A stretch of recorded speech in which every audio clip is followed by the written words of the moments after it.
শয়তান একজন কাঠুরিয়াকে প্রতিদিন একটি করে সোনার মোহর দেওয়ার চুক্তি করল, কিন্তু কেন?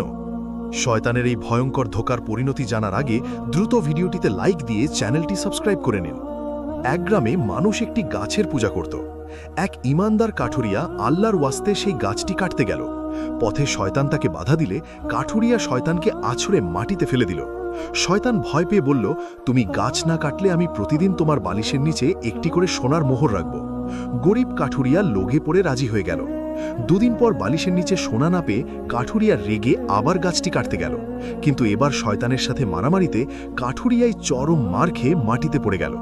কাঠুরিয়া অবাক হয়ে বলল, প্রথম দিন তো আমি তোমাকে হারিয়ে দিয়েছিলাম, আজ পারলাম না কেন?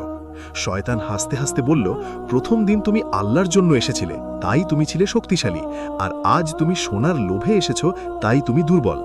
সুবহানাল্লাহ। আল্লাহর জন্য সবকিছু করতে চাইলে কমেন্টে আমিন লিখুন।